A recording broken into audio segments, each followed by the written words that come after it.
Revista Espírita, Jornal de Estudos Psicológicos, Allan Kardec, ano 1, dezembro de 1858, número 12, parte C. O papel da mulher. A mulher é delineada mais finamente que o homem, o que indica naturalmente uma alma mais delicada. É assim que nos meios semelhantes em todos os mundos, a mãe será mais bela que o pai, por ser a que a criança vê primeiro.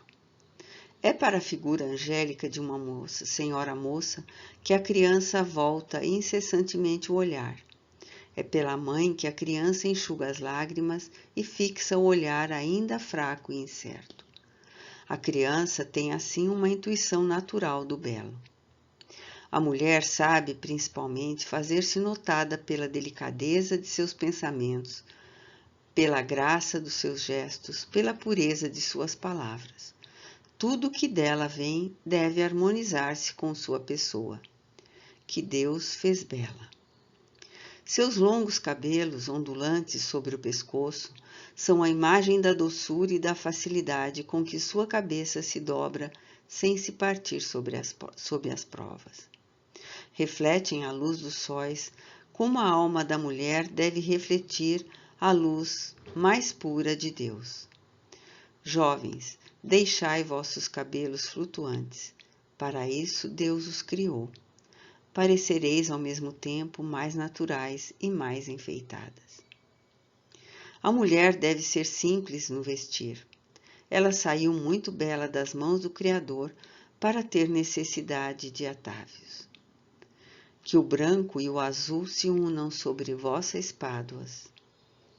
Deixai também que flutuem os vossos vestidos, que se vejam as vossas romagens estender-se atrás de vós numa longa esteira de gaze, como leves nuvens indicando imediatamente a vossa presença.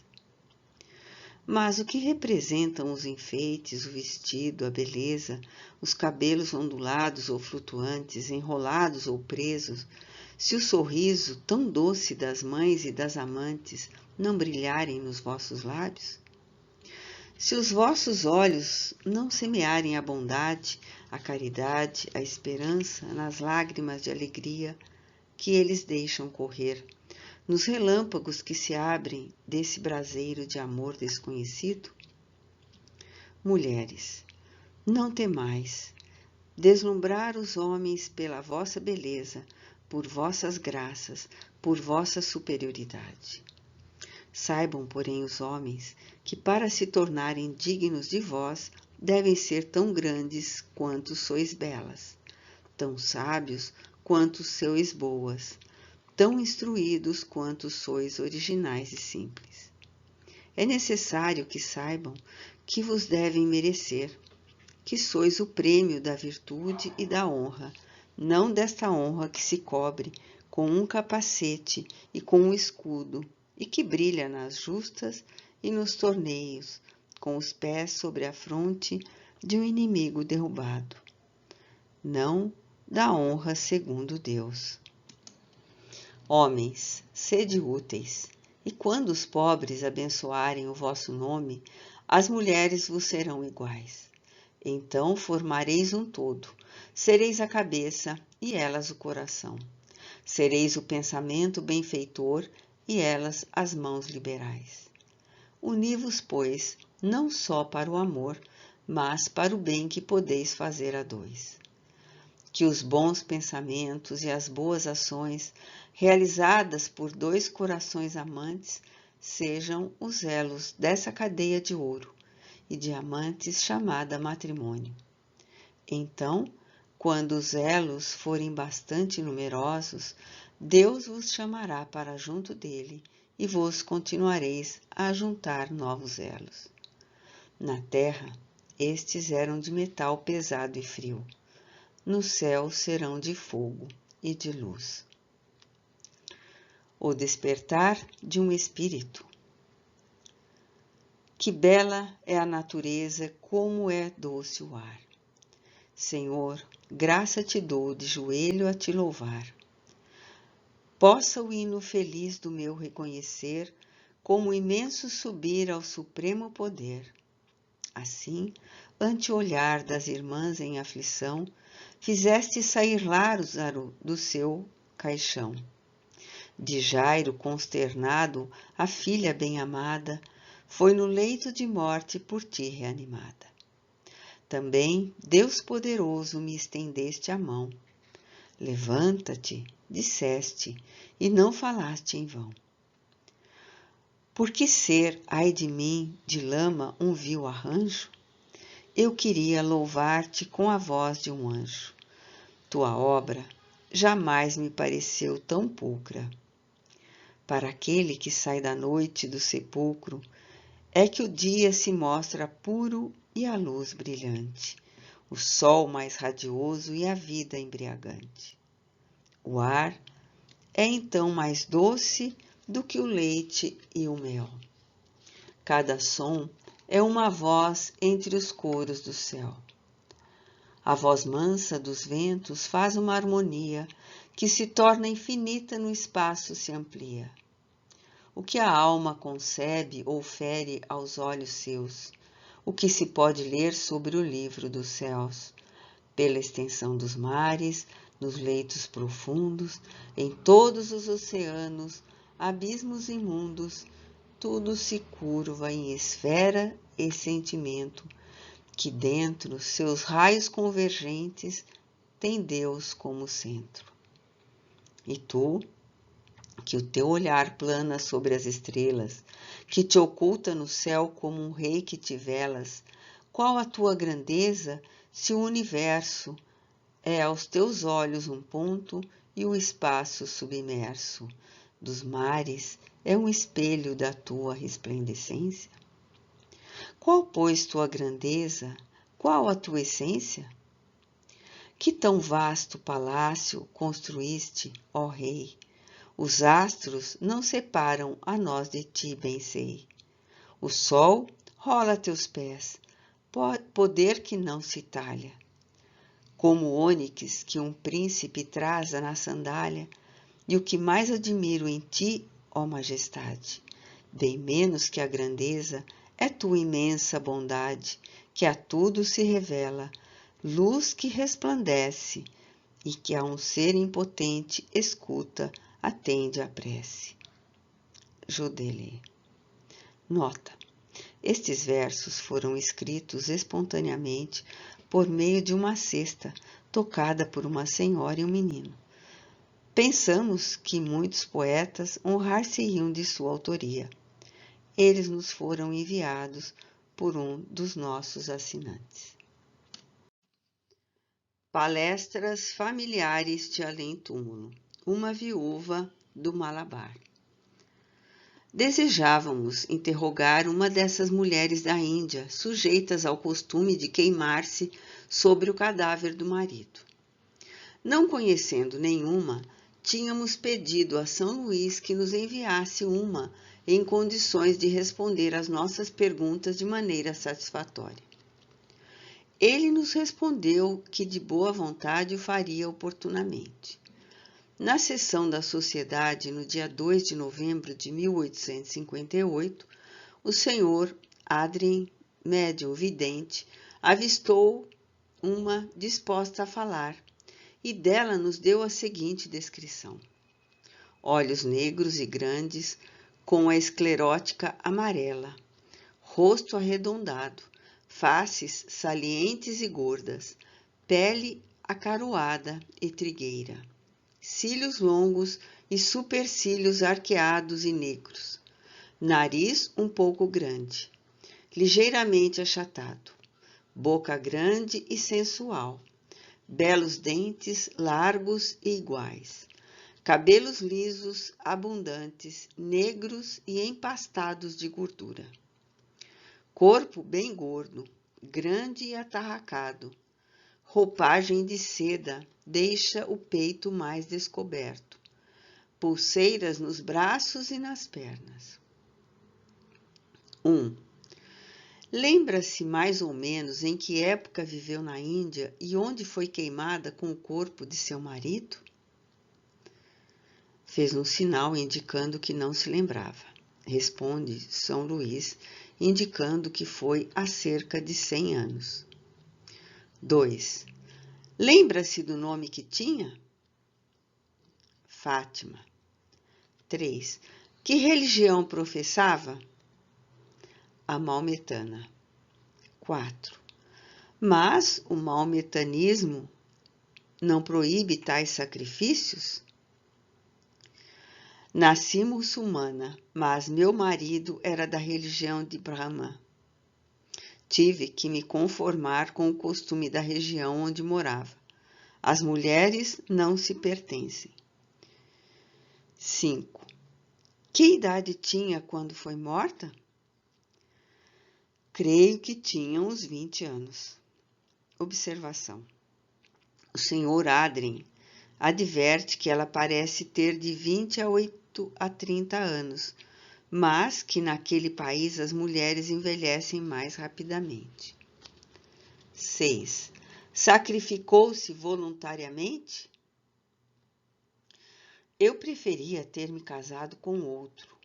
Pensai bem e compreendereis que todas pensamos do mesmo modo. Segui o costume, mas no fundo teria preferido não o fazer.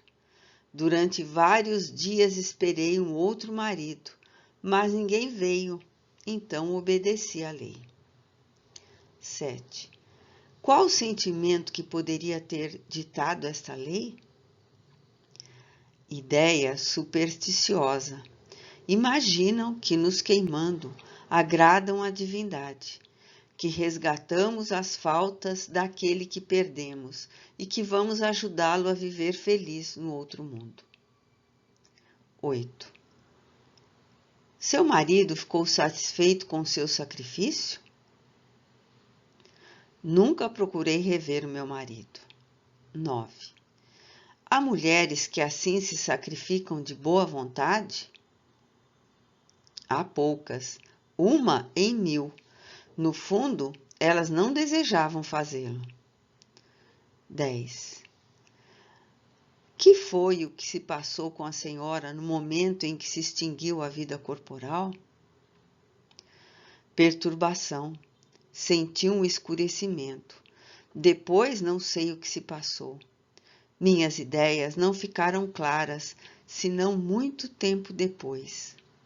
Eu ia a toda parte, entretanto, não me via bem. Ainda agora não me sinto completamente esclarecida. Terei que passar por muitas encarnações para me elevar. Mas não me queimarei mais. Não vejo necessidade da gente queimar-se, atirar-se no meio das chamas a fim de elevar-se, sobretudo pelas faltas que não cometeu. Além disso, aquilo jamais me aprouve. Aliás, nunca eu quis saber. Tereis a bondade de orar um pouco por mim? Pois compreendo que nada como a prece para nos dar coragem a fim de suportarmos as provas que nos são enviadas. Ah, se eu tivesse fé! 11. Pede que oremos, mas nós somos cristãos. Como poderiam nossas preces lhe ser agradáveis? Só há um Deus para todos os homens. Observação. Em várias sessões seguidas, a mesma mulher foi vista entre os espíritos que as assistiam. Disse que vinha para instruir-se. Parece que foi sensível ao interesse por ela demonstrado, porque nos acompanhou em várias outras reuniões e até na rua. A Bela Cordoeira. Notícia. Luísa Charlet, chamada Labert, cognominada a Bela Cordoeira, nasceu em Lyon no tempo de Francisco I. Era de uma beleza perfeita e teve uma educação esmerada. Sabia grego, latim, falava espanhol e italiano perfeitamente e fazia nestas línguas poesias que não desabonavam os escritores nacionais. Formada em todos os exercícios do corpo, conhecia a equitação, a ginástica e o manejo das armas. Dotada de um caráter muito enérgico, ao lado do pai, distinguiu-se entre os mais valentes combatentes de 1542 no cerco de Perpignan, disfarçada como Capitão Lois. Fracassado o cerco, renunciou à carreira das armas e voltou a Lyon com o pai. Casou-se com um rico fabricante de cordas chamado Enemond Perrin, e em breve só a conheciam como a Bela Cordoeira, nome que ficou na rua em que morava e no local onde estava a fábrica do marido. Organizou em sua casa reuniões literárias a que eram convidados os mais brilhantes espíritos da província. Deixou uma coleção de poesias, sua reputação de beleza e de mulher de espírito atraiu-lhe o escol masculino. Excitou a inveja das senhoras leonesas, as quais procuraram vingar-se pela calúnia. Mas a sua conduta foi sempre irrepreensível. Evocada a 26 de outubro de 1858, na sessão da Sociedade Parisiense de Estudos Espíritas, disseram-nos que ainda não podia vir, por motivos não explicados. A 9 de novembro atendeu ao nosso apelo, e eis o retrato que lhe fez o nosso médium vidente, o senhor Adrien. Cabeça oval, tez pálida, mate, olhos negros, belos e vivos, sobrancelhas arqueadas, fronte desenvolvida e inteligente, nariz grego, fino, boca média, lábios indicando bondade de espírito, dentes muito bonitos, pequenos, muito iguais, cabelos negros de azeviche, ligeiramente crespos, belo porte de cabeça, talhe grande e esbelto, vestimenta de planejamentos brancos. Observação. Nada prova, sem dúvida, que este retrato, como precedente, não sejam da imaginação do médium, de vez que não temos controle. Mas, quando o faz com detalhes tão precisos das pessoas contemporâneas que jamais viu e que são reconhecidas por parentes e amigos, não podemos duvidar de sua realidade. Daí poder concluir-se que, desde que vê a uns com uma verdade incontestável, poderá ver os outros. Uma outra circunstância digna de consideração é que ele vê sempre o mesmo espírito sob a mesma forma, e que ainda com intervalo de meses o retrato não varia. Seria preciso concordar que tivesse uma memória fenomenal, para admitir-se que pudesse recordar-se dos mínimos detalhes de todos os espíritos, cuja descrição haja feito, e estes se contam por centenas. Evocação. Eis-me aqui. 2. Podereis ter a bondade de responder a algumas perguntas que vos desejamos fazer? Com prazer. 3. Lembrai-vos da época em que éreis conhecida pelo apelido de a Bela Cordoeira? Sim. 4. De onde poderiam provir as qualidades viris que vos levaram a abraçar a carreira das armas, que é antes, conforme as leis da natureza, atribuição dos homens? Isto sorria ao meu espírito, ávido de grandes coisas. Mais tarde voltou-se para outra ordem de ideias mais sérias. As ideias com que nascemos, por certo, nos vêm de existências anteriores, das quais são reflexos. Entretanto, modificam-se muito, quer por novas resoluções, quer pela vontade de Deus. 5. Por que esses vossos gostos militares não persistiram, como tão prontamente deram lugar aos gostos femininos? É que vi coisas que não desejo que vejais. 6. Fostes contemporânea de Francisco I e de Carlos V. Podereis dar a vossa opinião a respeito desses homens e fazer-nos um paralelo? Não quero julgar. Eles tiveram defeitos que conheceis. Suas virtudes são pouco numerosas. Alguns traços de generosidade e eis tudo. Deixai tudo isto de lado. Seus corações poderiam sangrar ainda. eles sofrem bastante. 7.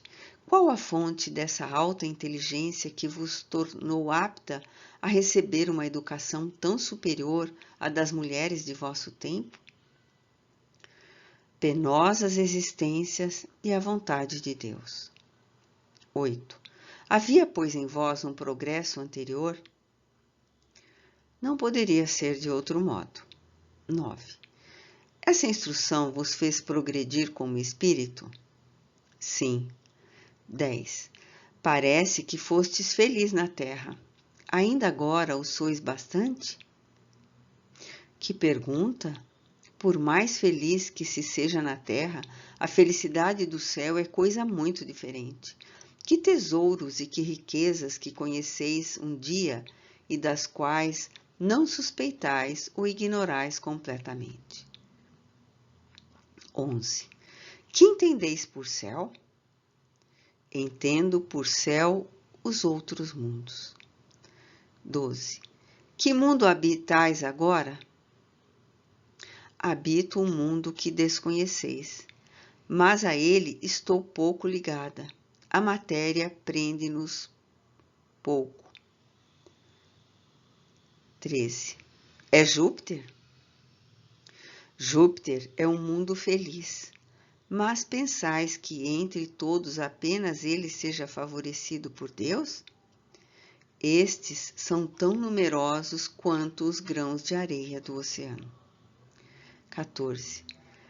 Conservastes o gênio poético que tinhais aqui?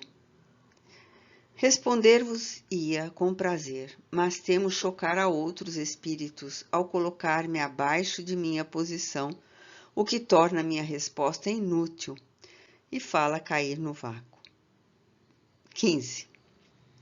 Podereis dizer qual a classe em que vos poderíamos colocar entre os espíritos? Silêncio. A São Luís. Poderia São Luís responder a isto? Ela está aí. Não posso dizer aquilo que ela não quer dizer.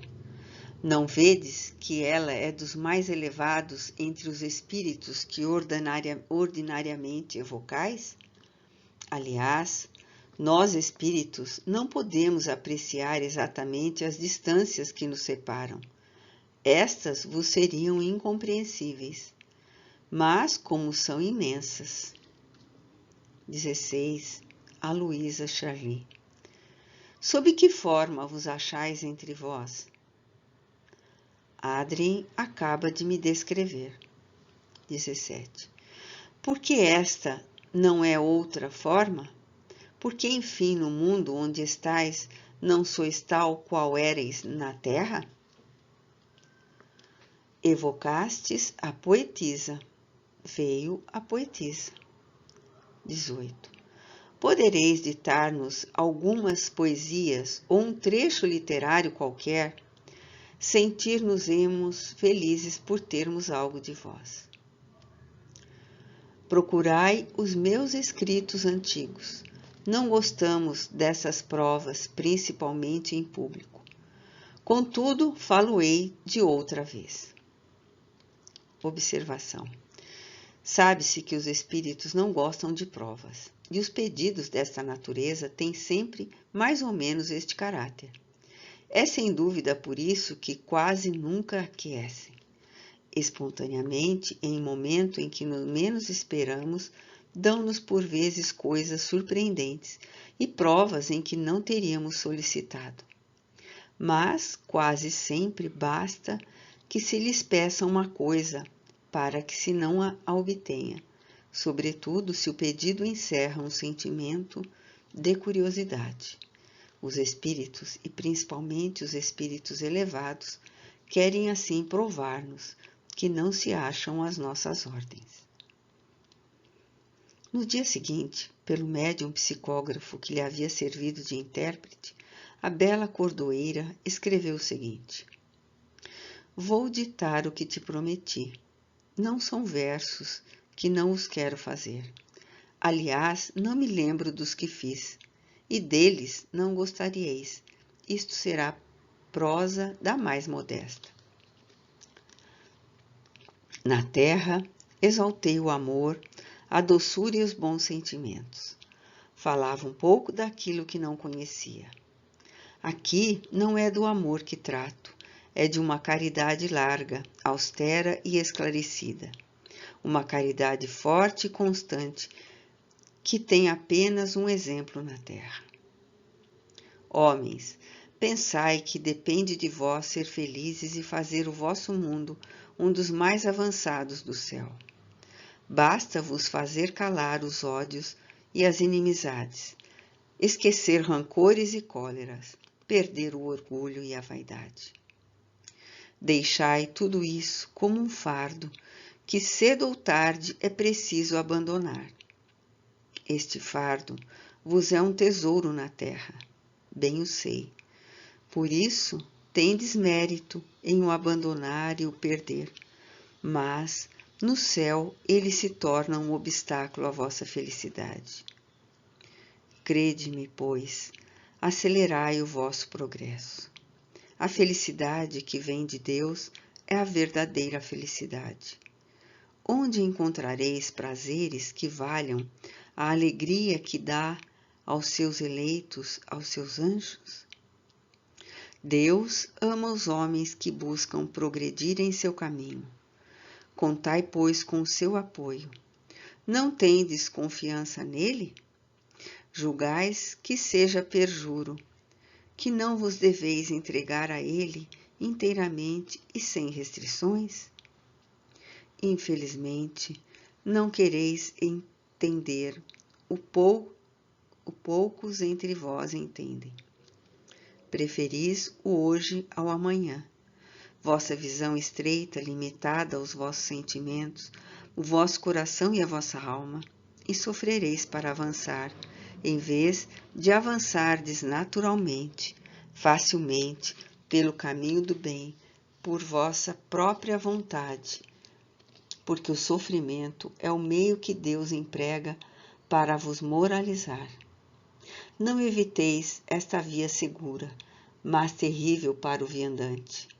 Terminarei por vos exortar, e não mais olhar a morte como um flagelo, mas como a porta da verdadeira vida, da verdadeira felicidade. Louis Charly. Variedade, monomania. A Gazette des Mondes publica o seguinte: um indivíduo atingido de monomania religiosa, internado há 7 anos no estabelecimento de Sr. Stuart, e que até aqui se havia mostrado muito manso, conseguiu enganar a vigilância dos guardas e apoderar-se de uma faca. Não podendo estes tomar a arma, avisaram ao diretor do que se passava. O Sr. Stuart imediatamente acercou-se do furioso e, fiado apenas em sua coragem, quis desarmá-lo. Mas apenas tinha avançado alguns passos ao encontro do louco. Este precipitou-se com a rapidez do raio e o feriu com golpes repetidos. Foi com muita dificuldade que se conseguiu dominar o assassino. Das 7 facadas que o Sr. Stuart foi atingido, uma era mortal, a que atingiu no baixo ventre. Segunda-feira, às 3h30, ele sucumbiu em consequência de uma hemorragia nesta cavidade. O que não teriam dito se aquele indivíduo tivesse sido atingido pela monomania espírita ou se, em sua loucura, tivesse falado de espíritos? Poder-se-ia, entretanto, desde que há várias monomanias religiosas e todas as ciências forneceram o seu contingente. Que é o que razoavelmente poderia concluir-se contra o espiritismo, senão que, à vista da fragilidade de sua organização, pode o homem exaltar-se sobre este ponto como sobre tantos outros? O meio de prevenir esta exaltação não é combater a ideia. Do contrário, correríamos o risco de ver renovados os prodígios das Cévenes. Se jamais se organizasse uma cruzada contra o espiritismo, vê-lo-íamos propagar-se admiravelmente. porque como nos opormos a um fenômeno que não tem tempo nem lugar prediletos, que pode produzir-se em toda parte, em todas as famílias, na intimidade, no mais absoluto segredo, ainda melhor do que em público? O meio de prevenir os inconvenientes nós o demos em nossa instrução prática.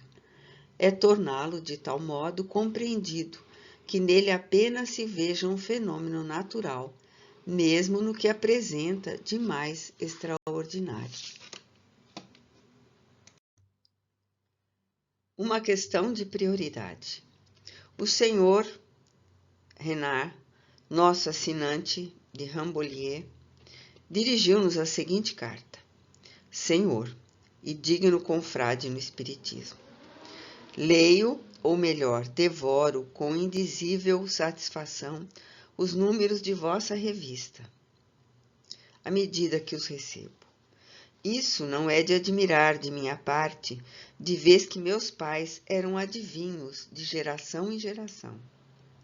Uma de minhas tetravós tinha até sido condenada à fogueira como contumaz no crime de Vaudreuil e frequentadora do sabá.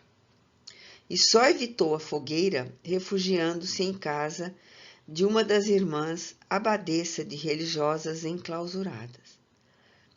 Por isso herdei algumas migalhas de ciências ocultas, o que não me impediu de passar pela crença do materialismo, se crença aí existe, e pelo ceticismo.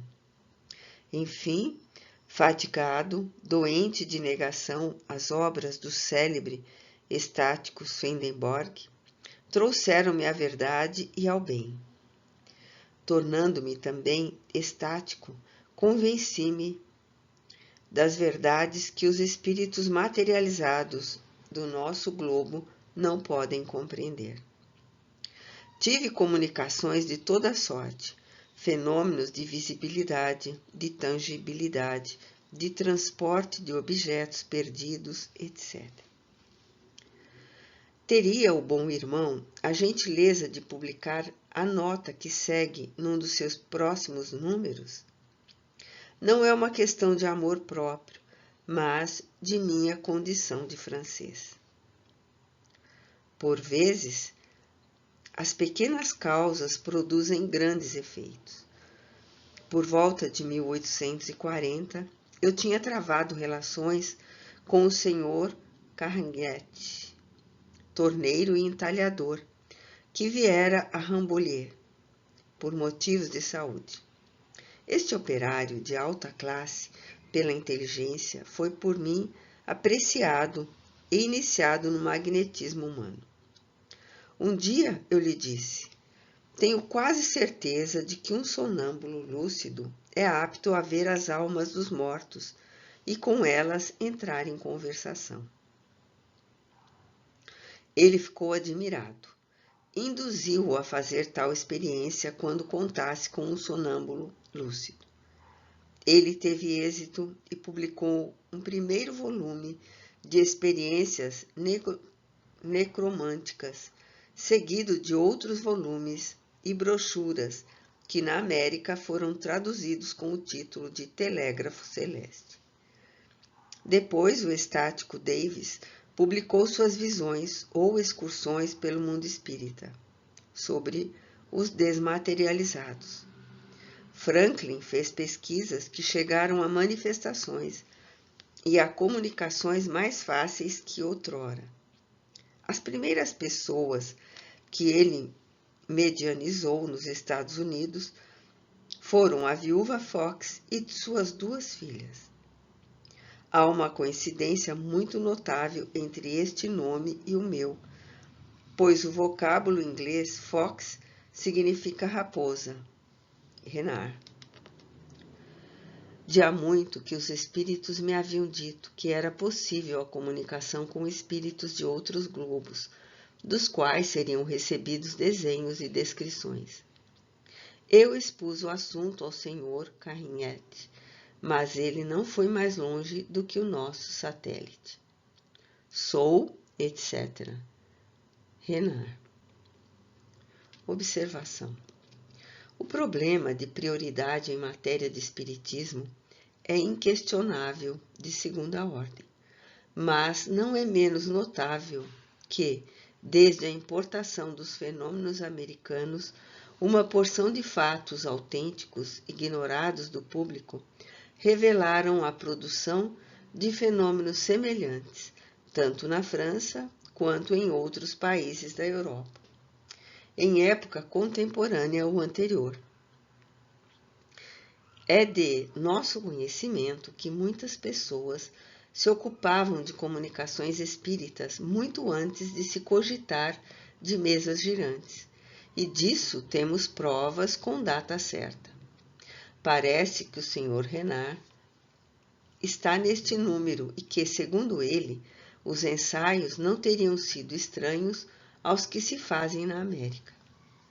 Registramos a sua observação como interessante para a história do Espiritismo e para provar mais uma vez que esta ciência tem raízes no mundo inteiro e que tira aos que lhe queiram opor uma barreira, qualquer possibilidade de êxito. Se o abafam aqui, ele renascerá mais vivo em 100 outros lugares, exatamente no momento em que, já não sendo mais possível a dúvida, ele há de tomar um lugar entre as crenças comuns. Então, de bom grado ou não, seus adversários terão que tomar o seu partido. Aos leitores da Revista Espírita, conclusão do ano de 1858. A Revista Espírita acaba de completar o seu primeiro ano e nos sentimos felizes em anunciar que agora sua existência se acha assegurada por um número de assinantes que aumenta dia a dia e que sua publicação continuará. Os testemunhos de simpatia que de toda parte recebemos, o sufrágio dos homens mais eminentes pelo saber e pela posição social, são para nós um encorajamento na tarefa laboriosa que empreendemos. Recebam aqui, pois, aqueles que nos ajudaram na realização de nossa obra, o testemunho de nossa gratidão. Se não tivéssemos defrontado nem contradições nem crítica, estaríamos ante um fato inaudito, nos fastos da publicidade, principalmente por se tratar da emissão de ideias tão novas. Se, entretanto, de algo nos devemos admirar, é de as ter encontrado tão poucas em comparação com os sinais de aprovação que nos têm sido dados, muito menos, sem dúvida, ao mérito do escritor, que a atração do próprio assunto tratado é ao crédito que, dia a dia, conquista nas mais altas camadas da sociedade. Devemo-lo também, e disto estamos convencidos, à dignidade que sempre temos conservado perante os nossos adversários, deixando que o público julgue entre a moderação de uma parte e a inconveniência da outra. O Espiritismo marcha a passos gigantescos pelo mundo inteiro. Diariamente, une alguns dissidentes pela força das coisas.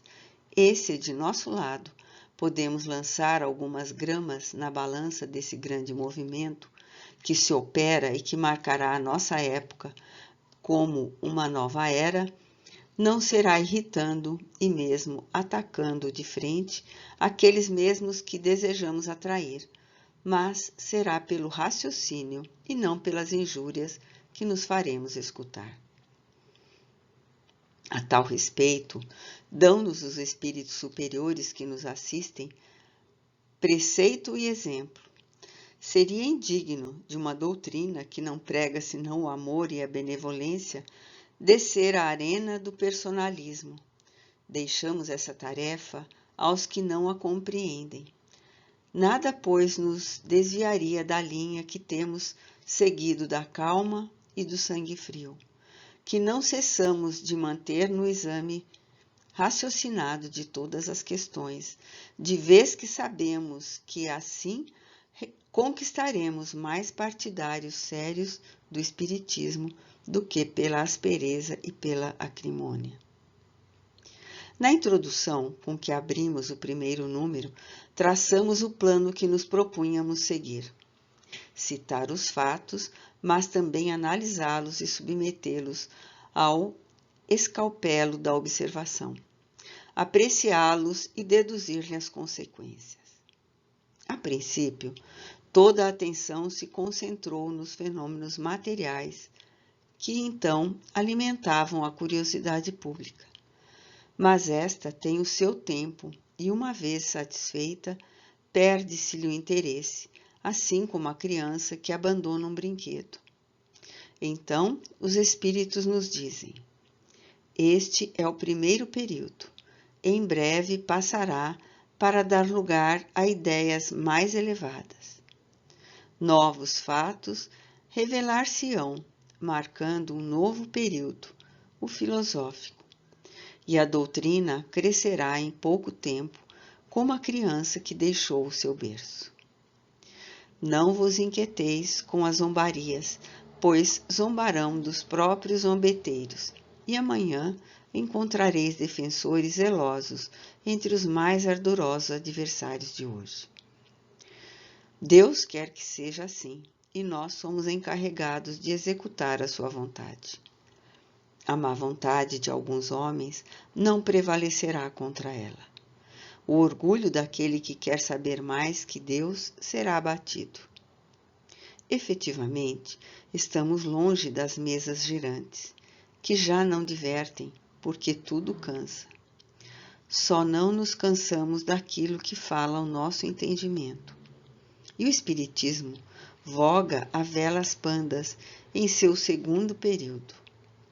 Todos compreenderam que é uma ciência que se funda, toda uma filosofia, toda uma nova ordem de ideias. Era preciso acompanhar esse movimento para a ele contribuir, sob pena de sermos em breve ultrapassados. Eis porque nos esforçamos por não mantermos a altura sem nos fecharmos nos estreitos limites e num boletim anedótico. Elevando-se ao plano de uma doutrina filosófica, o Espiritismo conquistou inúmeros aderentes, mesmo entre aqueles que jamais presenciaram um fato material. É porque o homem aprecia aquilo que lhe fala a razão, aquilo de que se pode dar conta, que ele encontra na filosofia espírita algo mais que um divertimento, alguma coisa que em si enche o vazio pungente da incerteza. Penetrando no mundo extracorporal por via da observação, quisemos nela fazer entrar os nossos leitores e fazê-los compreender. Cabe-lhes dizer se atingimos o nosso objetivo. Prosseguiremos em nossa tarefa no ano que se vai iniciar e que tudo o prenuncia será fecundo. Novos fatos de uma ordem estranha surgem neste momento e nos revelam novos mistérios. Registrá-lo-emos cuidadosamente e neles procuraremos a luz com tanta perseverança quanto no passado, porque tudo pressagia que o Espiritismo vai entrar numa nova fase, mais grandiosa e ainda mais sublime. Allan Kardec. Nota: a abundância de matéria obriga-nos a adiar para o próximo número a continuação de nosso artigo sobre a pluralidade das existências e o conto de Frederic Solier. Allan Kardec.